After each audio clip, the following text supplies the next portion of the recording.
Hey guys, hope you're all doing well. It's a cold morning here in Alabama. Just sitting on the porch, wanted to do a quick video. This Geoff Wilson, sports card investor, he opened a 1970 Topps pack on his channel. The video was released earlier today.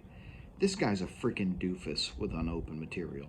He has no idea what he's doing. And as I've talked about on this channel, you need to have knowledge about vintage unopened before you open some of this stuff, because it's obvious he doesn't know what the freak he's doing. He doesn't know what he's looking for.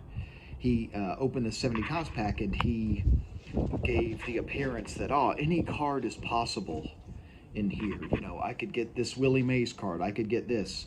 1970 Topps baseball was released in series, and so you need to make sure that you can identify the series of the pack before you open it, so you can know, okay, what cards are possible in this pack.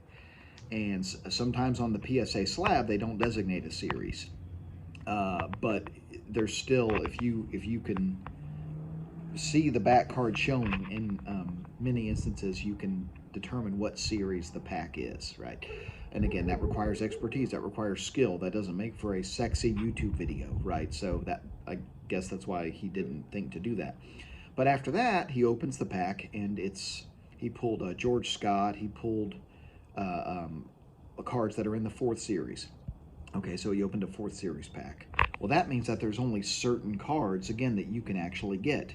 So you can get some of the all-star cards are in the 4th series. There's a few Hall of Famers in the 4th series, but it's not the strongest series in 1970 Topps, right? It's certainly far from the strongest series. But again, it requires knowledge. He opens the pack, he gets multiples of a couple of cards, okay? That was not necessarily uncommon when Topps released packs in series. In fact, we've seen rack packs that have been that were released in series, where there are literally the exact same 2 cells with cards. So there was a rack pack a while ago, 1969 Topps pack, and it had literally 2 cells that were exactly the same. The front card that was showing was the same in both cells, and the back card was exactly the same. And the assumption is that both of these cells have the exact same run of cards in them. An authentic pack, authenticated by Baseball Card Exchange, right? That happened sometimes when Topps released cards in series.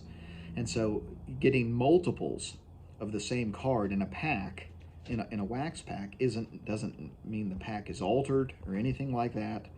You know, Steve Hart didn't authenticate a pack that wasn't legit. None of that is the case. It's what happens when you open packs that were released in series. And he's sitting there and he got 2 of Ron Bryant. That was one of the doubles in the pack. And he's like, well, it's just such a shame, and it's so weird I got 2 of the same card. And it's a shame this couldn't have been a Hall of Famer that I got 2 of. You got 2 of a common, yes, but you're also ripping a 4th series pack, which again is one of the weaker series.